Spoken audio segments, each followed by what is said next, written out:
Hello everyone, આજે આપણે discuss કરવાની છે ઓર્ગેનિક કેમિસ્ટ્રી માટેનો સૌથી ઇમ્પોર્ટન્ટ પોઈન્ટ એટલે કે આઈયુપીએસસી નામકરણ. સામાન્ય રીતે આઈયુપીએસસી નામકરણ કેટલાક નિયમોને આધીન કરવામાં આવતું હોય છે, પરંતુ વધુ ઇમ્પોર્ટન્ટ એ છે કે બધા જ નિયમોને સ્ટેપ બાય સ્ટેપ ફોલો કરીને આઈયુપીએસસી નામકરણ કરવું ખૂબ જરૂરી છે. એવું ક્યારે નહીં બને કે વચ્ચેથી કોઈ બે ચાર નિયમો ઉઠાવી લો અને કોઈ સંયોજનનું આઈયુપીએસસી નામકરણ કરી શકો. એટલે હંમેશા એના જેટલા નિયમો છે એ બધા નિયમોને વન બાય વન ફોલો કરવા ખૂબ જરૂરી છે. આજે આપણે બધા જ નિયમોને વન બાય વન કવર કરતા જઈએ છીએ. તો પહેલો નિયમ શું છે?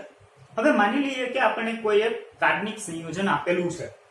તો જુઓ, તો એ કાર્બનિક સંયોજનમાં રહેલા લાંબામાં લાંબી કાર્બન શૃંખલાની પસંદગી કરો. લાંબી કાર્બન શૃંખલાની પસંદગી કરો. આ આપણો પહેલો નિયમ બનશે. હવે તમે કહેશો કેવી રીતે? જો ઉદાહરણ સાથે સમજીએ. ચલો, મારી પાસે કોઈ ઉદાહરણ છે CH3 CH2 CH CH3. માની લઈએ આપણી પાસે કોઈ આવું એક કાર્બનિક સંયોજન છે. તો લાંબી કાર્બન શૃંખલા કઈ બનશે? તો અહીંયા તમે જુઓ છો 1 2 3 4. તો 4 કાર્બન ધરાવતી લાંબી કાર્બન શૃંખલા ઓલરેડી આપણી પાસે અવેલેબલ છે. હજુ વધુ પ્રેક્ટિસ કરીએ. જુઓ, માની લઈએ બીજું આપણી પાસે કોઈ આવું ઉદાહરણ છે CH3 CH2 CH CH3 CH2 CH3. આ ઉદાહરણમાં તમે જુઓ લાંબી કાર્બન શૃંખલા કઈ બનશે? તો તમે કહેશો કે ચલો 1 2 3 4 4 કાર્બન ધરાવે છે. પણ હંમેશા એ નહીં જોવાનું કે જે સ્ટ્રેટ લાઈનમાં હોય એ જ કાર્બનની લાંબી શૃંખલા હોય. આપણો નિયમ એ છે કે કોઈ પણ સંજોગોમાં લાંબી કાર્બન શૃંખલા હોવી જરૂરી છે. તો બીજી શક્યતા આપણી પાસે આવી પણ છે. જુઓ 1 2 3 4 5. તો અહીંયા તમે જોશો કે 5 કાર્બન ધરાવતી કાર્બનની લાંબી શૃંખલા છે. તો આ લાંબી શૃંખલા આપણી માટે સાચી ગણાશે.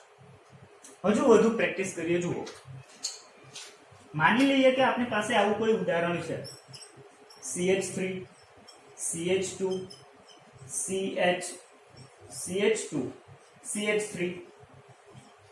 ચલો CH2 CH2 CH3.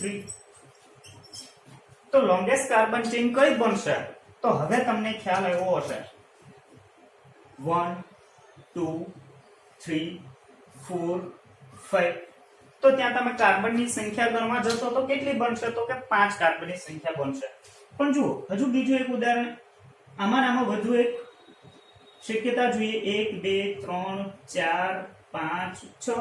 તો અહીંયા તમે જોશો તો 6 કાર્બન ધરાવતી લોંગેસ્ટ કાર્બન ચેઇન આપણી પાસે ઉપલબ્ધ છે. તો આ નીચેની જે 6 કાર્બન ધરાવતી કાર્બન શૃંખલા છે એ આપણા માટે પહેલા નિયમની સાબિતી અથવા તો પહેલો નિયમ આપણે અનુસરીએ છીએ એવું કહી શકાય. હજુ વધુ જોઈએ. જુઓ, માની લઈએ કે આપણી પાસે કોઈ આવું ઉદાહરણ છે CH3 CH2 CH CH2 CH CH3 CH2 CH3 CH CH3 CH3. ચલો, આ ઉદાહરણ માટે આપણે જોઈએ કે લાંબી કાર્બન શૃંખલા કઈ બનશે. તો અહીંયા પણ આપણી પાસે બે શક્યતાઓ રહેલી છે. જુઓ કઈ કઈ. પહેલી શક્યતા આપણી પાસે કઈક આવી બનશે 1 2 3 4 5 6 7 કાર્બન ધરાવતી લાંબી કાર્બન શૃંખલા છે. બીજી શક્યતા કઈ બનશે? જુઓ 1 2 3 4 5 6 7 કાર્બન ધરાવતી લાંબી કાર્બન શૃંખલા. જુઓ, અહીંયા મારી પાસે બંને જ વિકલ્પ એવા જ આવે છે જેમાં કાર્બનની સંખ્યા સમાન છે.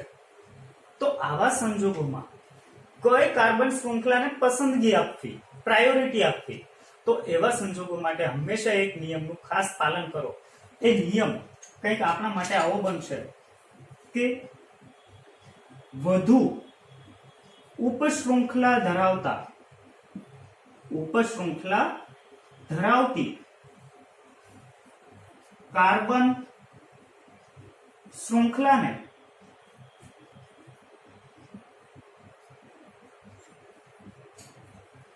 પેન ચેન્જ કરીએ, કાર્બન શૃંખલાને લાંબી કાર્બન શૃંખલા તરીકે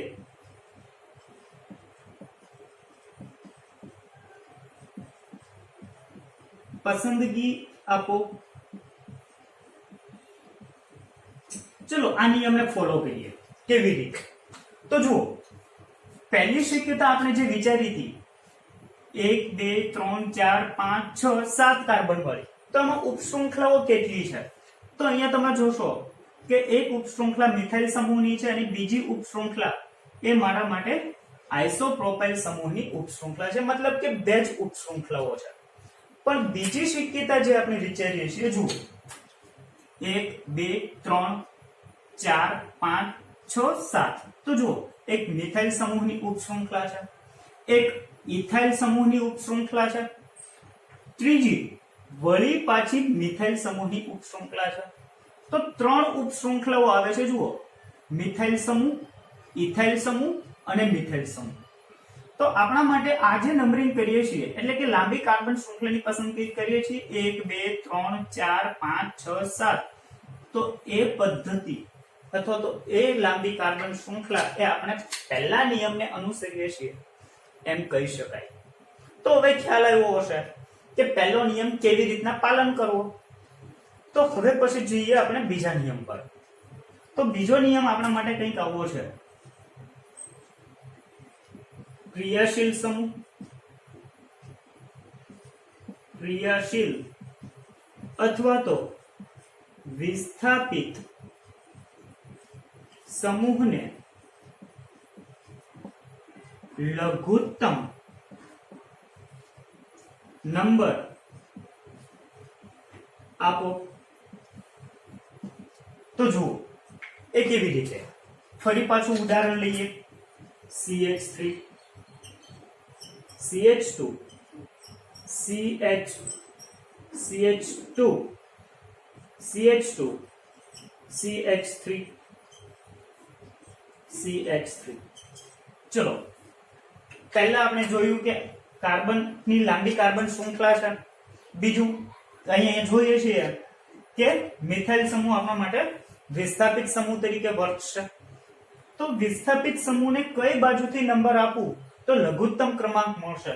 તો ખ્યાલ આવ્યો હશે કે 1 2 3 4 5 6.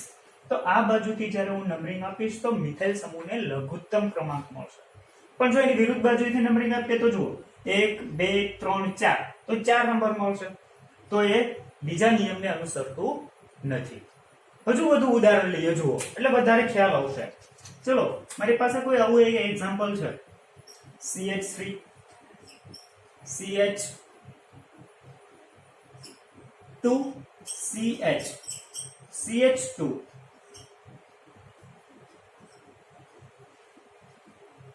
ચલો અહીંયા CH CH3 CH2 CH3. ચલો લઘુત્તમ ક્રમાંક આપવો જોઈએ. તો હવે ખ્યાલ આવ્યો હશે કે મિથાઇલ સમૂહ અહીંયા જોવા જઈએ તો જુઓ 1 2 3 4 5. તો જો આ બાજુથી નંબરિંગ આપું છું તો મારી પાસે વિસ્થાપિત સમૂહને લઘુત્તમ ક્રમાંક એટલે કે 2 મળે છે. પણ જો હું એનીથી વિરુદ્ધ બાજુથી નંબરિંગ આપું છું 1 2 3 4 5, તો જુઓ બંને સમૂહ, પહેલી શક્યતા આપણા માટે કઈ હતી તો કે પહેલી શક્યતામાં વિસ્થાપિત સમૂહો મિથાઇલ અને ઇથાઇલ બંનેને કયા કયા નંબર મળે છે તો કે 2 અને 3.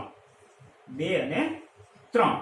પણ બીજી શક્યતા જ્યારે વિચારી તો એમાં કયો નંબર મળે છે તો કે 3 અને 4. તો લઘુત્તમ ક્રમાંક કયો છે તો કે 2 એ લઘુત્તમ ક્રમાંક છે. એટલે ઉપરની મેથડથી જે નંબરિંગ કરીએ છીએ એ આપણા માટે સાચું નંબરિંગ કર્યું એમ કહી શકાય. તો ખ્યાલ આવ્યો હશે કે કેવી રીતના નંબરિંગ કરવું. હજુ આમાં કોમ્પ્લેક્સ એક્ઝામ્પલ લઈએ. જુઓ CH3 CH2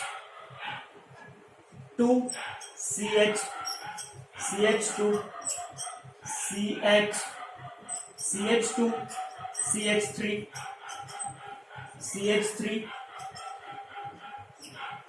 CH2 CH3 અચ્છા જુઓ અહીંયા તમે હવે જોશો તો જો મિથાઇલ સમૂહ અને ઇથાઇલ સમૂહ મિથાઇલ સમૂહને હું નંબરિંગ લઘુત્તમ ક્રમાંક મળે એ રીતે નંબરિંગ આપું જુઓ 1 2 3 4 5 6 7 તો એક શક્યતા આવી છે બીજી શક્યતા શું છે એનાથી વિરુદ્ધ બાજુએથી 1 2 3 4 5 6 7 તો જુઓ પહેલી મેથડ છે તો એમાં કયા કયા નંબર પર વિસ્થાપિત સમૂહો છે તો કે 3 અને 5 3 અને 5 બીજી શક્યતામાં જુઓ તો કે 3 અને 5 બંને શક્યતામાં સ્થાન કેવા છે તો કે વિસ્થાપિત સમૂહોના સ્થાન સમાન છે તો આવા સંજોગોમાં કઈ બાજુએથી હું નંબરિંગ કરીશ તો આના માટે ખાસ ધ્યાન રાખો જ્યારે આવી પરિસ્થિતિ ઊભી થાય ત્યારે હંમેશા એક નિયમ લખીએ કે જ્યારે બંને બાજુથી સમાન અગ્રિમતા ધરાવતા સમૂહને સમાન સ્થાન મળતા હોય ત્યારે અંગ્રેજી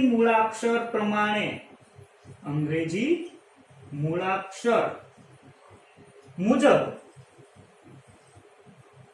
જે પ્રથમ હોય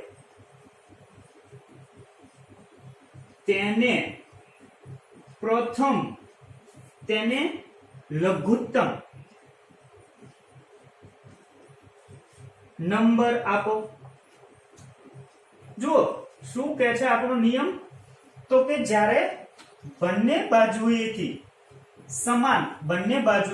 સમાન અગ્રિમતા હવે જો અહીંયા તમને ખ્યાલ હોવો જોઈએ અથવા તો આપણે નેક્સ્ટ લેક્ચરમાં જોશું કે અહીંયા જે મિથાઇલ અને ઇથાઇલ સમૂહો છે એ બંને સમાન અગ્રિમતા ધરાવે છે બંને ઓછા અગ્રિમતા અથવા તો ઓછા અગત્યના સમૂહો છે બંનેની અગ્રિમતા સમાન છે એટલે કે આલ્કેન છે અથવા તો આલ્કાઇલ સમૂહો છે બંને એટલે કે બંનેની અગ્રિમતા સમાન છે તો જ્યારે આવી સિચ્યુએશન હોય ત્યારે હંમેશા આલ્ફાબેટિકલી જે પહેલા આવતો હોય એને લઘુત્તમ ક્રમાંક મળે એ બાજુએથી નંબરિંગ કરો તો જુઓ આના માટે આલ્ફાબેટ શું આવશે તો કે ઇથાઇલ આના માટે આલ્ફાબેટ શું આવે છે તો કે મિથાઇલ તો આલ્ફાબેટિકલી પહેલા ઇથાઇલ આવે તો ઇથાઇલ સમૂહને લઘુત્તમ ક્રમાંક મળે એ રીતના આપણે નંબરિંગ કરેલું છે તો એ નંબરિંગ આપણા માટે સાચું ગણાશે ઉપરનું નંબરિંગ આપણા માટે ખોટું ગણાશે તો આ નિયમ ખાસ ધ્યાન રાખો તો ચલો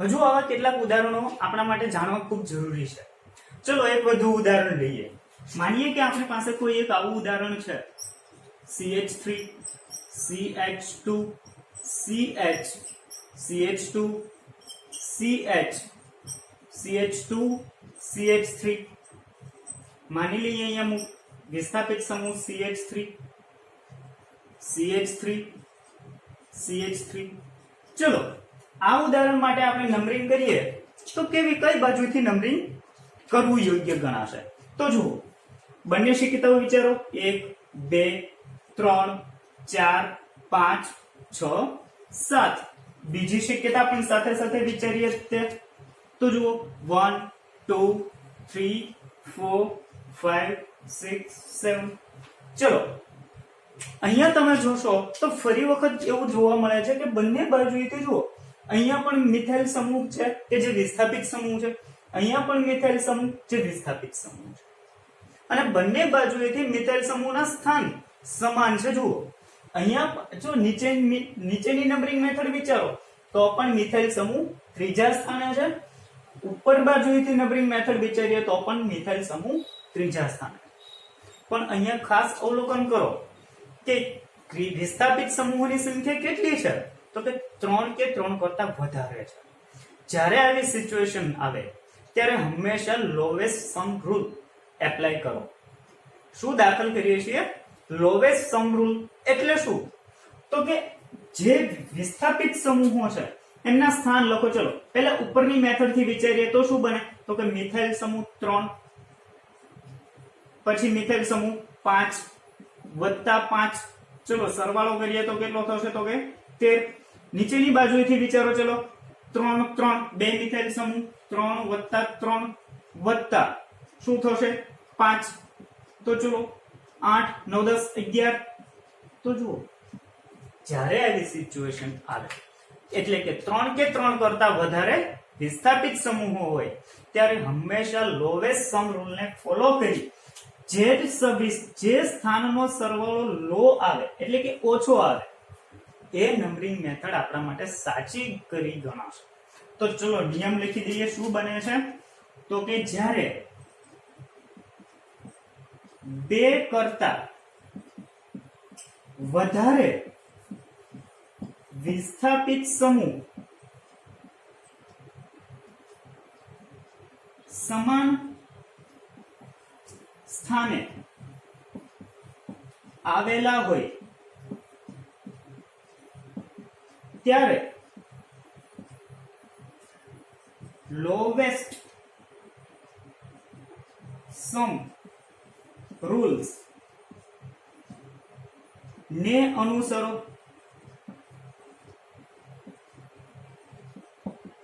એટલે કે જે અહીંયા રહેલા વિસ્થાપિત સમૂહના સ્થાનનો સરવાળો જે સ્થાનનો સરવાળો ઓછો આવે એ નંબરિંગ મેથડ આપણી સાચી ગણાશે. હજુ આમાં એક કોમ્પ્લેક્સ એક્ઝામ્પલ લઈએ. જો માની લઈએ કે કોઈ આવું એક્ઝામ્પલ છે આપણી પાસે CH3.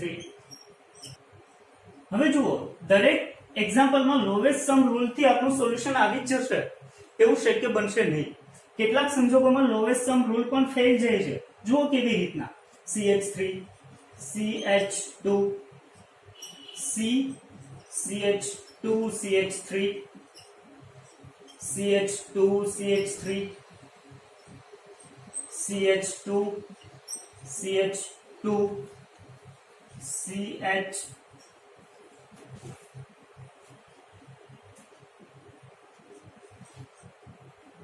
CH2 3 6 CH2 CH3.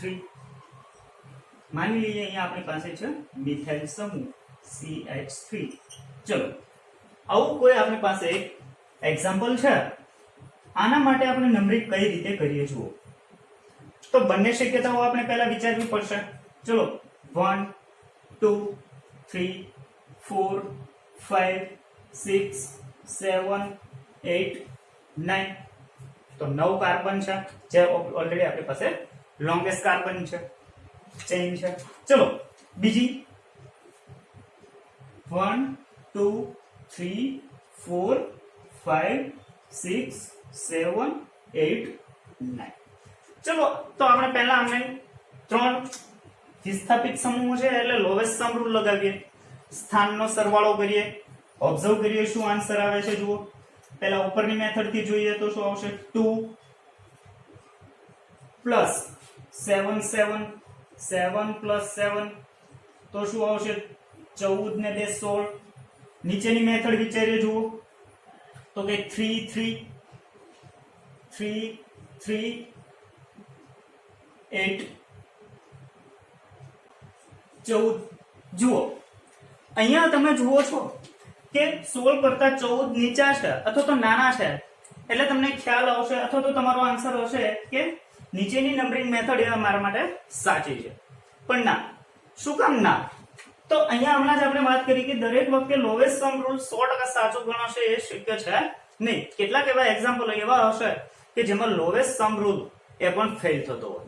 તો અહીંયા ફેલ એટલા માટે થાય છે. જુઓ જ્યારે આવી સિચ્યુએશન આવે ત્યારે લોવેસ્ટ સમ રૂલ એના કરતા પહેલા એક રૂલ્સ છે જે ફર્સ્ટ પોઈન્ટ ઓફ ડિફરન્સ તરીકે ઓળખાય છે.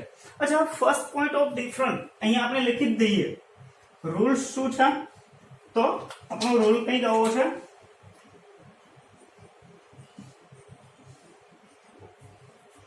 First point of difference. અચ્છા, આ નિયમ શું કહે છે?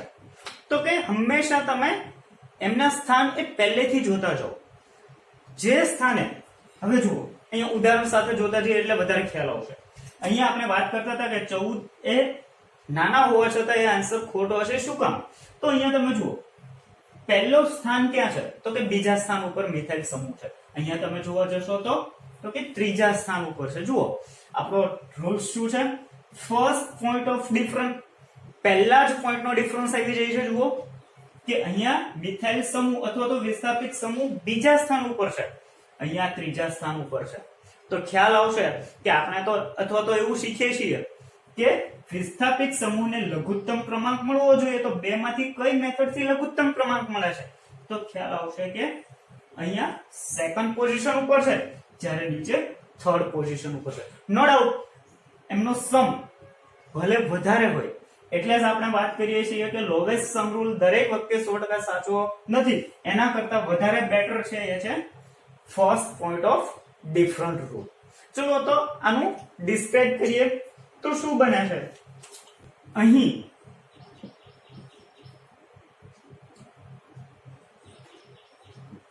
ઉપરના નંબરિંગ મેથડમાં સરવાળો વધુ હોવા છતાં પણ સાચું છે, કારણ કે લોવેસ્ટ સમ રૂલ કરતા ફર્સ્ટ પોઈન્ટ ઓફ ડિફરન્સ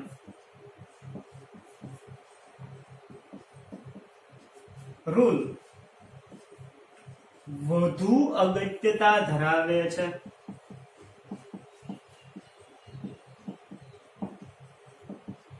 ખાસ નોંધો કે first point of lowest sum rule કરતા કોનું ઇમ્પોર્ટન્સ વધારે છે? તો ખ્યાલ હોવો જોઈએ કે first point of different rule એ સૌથી વધુ અગત્યતા ધરાવે છે. તો આ વાત થઈ એ માત્ર કે શાની થઈ? તો કે અત્યાર સુધી બધા એક્ઝામ્પલ લીધા આપણે માત્ર આલ્કેન માટે લીધા, પણ કેટલાક સંજોગોમાં માની લઈએ કે આલ્કીન હોય અથવા તો આલ્કાઇન હોય, ત્યારે કઈ બાજુથી નંબરિંગ આપશું? તો એના માટેનો રૂલ્સ એ આપણો બનશે થર્ડ રૂલ્સ, સેકન્ડ પછી થર્ડ. તો રૂલ શું છે? તો કે જ્યારે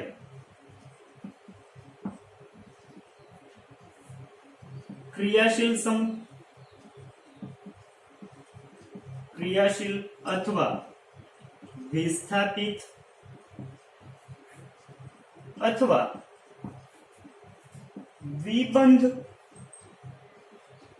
કે ત્રિબંધ આવેલા હોય ત્યારે નંબરિંગ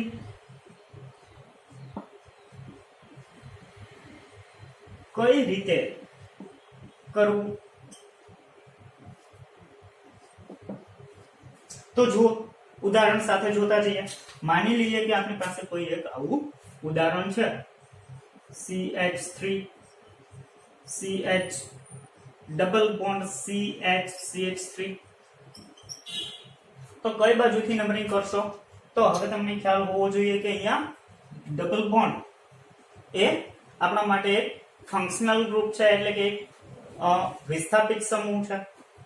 તો જુઓ 1 2 3 4 કોઈ બાજુથી નંબરિંગ કરીએ. જુઓ 1 2 3 4 બંને બાજુથી ઉપરની મેથડથી પણ દ્વિબંધ ધરાવતા કાર્બનને બીજો નંબર મળે છે, નીચેથી પણ જોવા જઈએ તો દ્વિબંધ ધરાવતા કાર્બનને બીજો નંબર જ મળે છે. પણ જો ઉદાહરણ બદલીએ, જો માની લઈએ કે આપણી પાસે કોઈ આવું ઉદાહરણ છે CH3 CH double bond CH CH2 CH તો ડબલ બોન્ડ પણ છે અને ટ્રિપલ બોન્ડ પણ છે. તો આવા સંજોગોમાં નંબરિંગ કઈ બાજુએથી કરીએ? તો આપણે જે મેથડ યુઝ કરીએ છીએ ફર્સ્ટ પોઈન્ટ ઓફ ડિફરન્સ એ જ વાપરો. તો જુઓ ટ્રિપલ બોન્ડ હોવા છતાં એમને પ્રાયોરિટી આપીએ છીએ 1 2 3 4 5 6.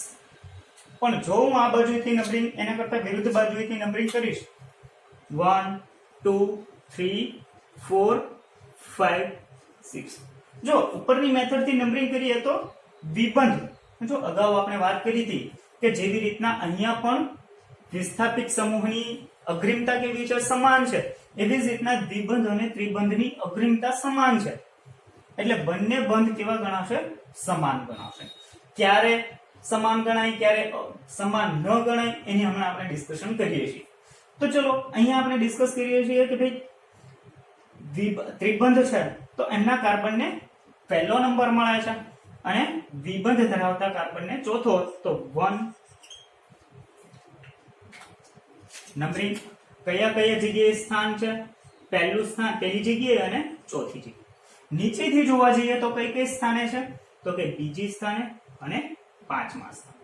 તો first point of difference apply કરો. તો ફર્સ્ટ પોઈન્ટ અહીંયા આપણે જોઈએ છીએ તો પહેલો એક ફર્સ્ટ પોઈન્ટ ઓફ ડિફરન્સ દાખલ થાય છે એટલે ઉપરની મેથડ એ આપણા માટે સાચી ગણાશે. પણ માની લઈએ કે જ્યારે આપણી પાસે કોઈ આવું એક એક્ઝામ્પલ આવે છે. જુઓ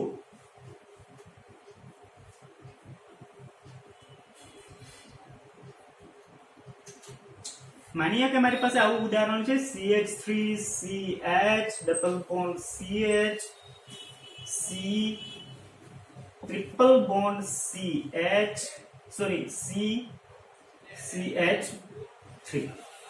ચલો અહીંયા આપણે જોવા જઈએ. જુઓ તો બંને બાજુએથી ડબલ બોન્ડ અથવા તો ટ્રિપલ બોન્ડને પ્રાયોરિટી સેમ છે. જુઓ પ્રાયોરિટી તો નહીં કરતા પણ એમનું સ્થાન સેમ જગ્યાએ છે. 3 4 5 6. નીચેથી જોવા જઈએ 1 2 3 4 5 6. જો ઉપરની મેથડથી આપણે નંબરિંગ કર્યું તો શું મળ્યું હતું? તો કે બીજું અને ચોથું 2 and 4. નીચેથી જોવા જઈએ તો 2 and 4. જ્યારે આવી સિચ્યુએશન હોય કે જ્યારે દ્વિબંધ અને ત્રિબંધ બંનેના સ્થાન સમાન હોય ત્યારે હંમેશા ડબલ બોન્ડને પ્રાયોરિટી આપો. નીચે લખો જ્યારે દ્વિબંધ અને ત્રિબંધના સ્થાન સમાન હોય ત્યારે હંમેશા દ્વિબંધ ને અગ્રિમતા આપવામાં આવે છે.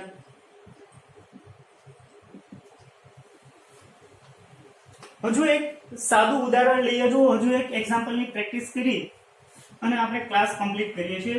જુઓ કેવી રીતના ઉદાહરણ આપણી પાસે ચલો કંઈક આવું છે. CH3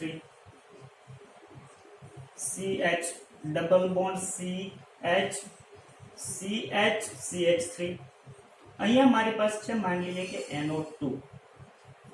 તો નંબરિંગ કઈ બાજુએથી કરીશ? નાઇટ્રો સમૂહને લેસ નંબરિંગ આપવું કે ડબલ બોન્ડને લેસ નંબરિંગ આપવું? તો એના માટે એક ફોર્મ્યુલા એ આપણે યાદ રાખીએ. ફોર્મ્યુલા કંઈક આવી છે દ્વિતીયક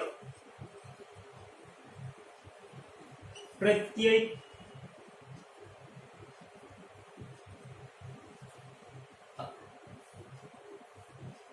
અહીંયા આપણે થોડું ચેન્જ કરીએ છીએ. દ્વિતીય પ્રત્યય લખવા કરતા મુખ્ય ક્રિયાશીલ સમૂહ એમનું નામ એમને હંમેશા સૌથી લેસ નંબરિંગ આપો. એના કરતા ડબલ બોન્ડ હોય તો એને લેસ નંબરિંગ આપો, એના પછી ટ્રિપલ બોન્ડ ને લેસ નંબરિંગ આપો, અને સૌથી લીસ્ટ ઇમ્પોર્ટન્ટ એ ઓછા અગત્યના અથવા તો ચલો લખી દઈએ ઓછા અગત્યના ક્રિયાશીલ સમૂહ, અથવા તો અહીંયા લીખી દઈએ વિસ્થાપિત સમૂહ. તો અહીંયા તમે જોશો કે જો હજુ આપણે કોઈ જગ્યાએ ક્રિયાશીલ સમૂહ દાખલ કર્યો નથી, એ આપણે નેક્સ્ટ લેક્ચરમાં જોશું કે ક્રિયાશીલ સમૂહ હોય તો કેવી રીતના એનું નામકરણ કરવું, કેવી રીતના નંબરિંગ કરવું. પણ અહીંયા આપણે જોઈએ છે કે ડબલ બોન્ડ અને ટ્રિપલ બોન્ડ તો માત્ર કોણ છે, તો કે ડબલ બોન્ડ છે. ડબલ બોન્ડ ને વિસ્થાપિત સમૂહ અથવા તો ઓછી અગત્યના ક્રિયાશીલ સમૂહ કરતા વધુ અગ્રિમતા મળવી જરૂરી છે. તો અહીંયા આપણી પાસે નાઇટ્રો સમૂહ છે તો એ લીસ્ટ ઇમ્પોર્ટન્ટ ક્રિયાશીલ સમૂહ છે, ઓછી અગ્રિમતા ધરાવતો ક્રિયાશીલ સમૂહ છે. તો એના કરતા દ્વિબંધને લીસ્ટ અથવા તો લઘુત્તમ ક્રમાંક મળવો જરૂરી છે. તો આ બાજુથી આપણે નંબરિંગ કરવું પડશે. તો આ મારી નંબરિંગ મેથડ સાચી ગણાશે. તો આટલા આપણે જુદા જુદા 3 નિયમો આજે કમ્પ્લીટ કર્યા. નેક્સ્ટ લેક્ચરમાં આપણે હજુ વધારે આગળ વધતા જશું.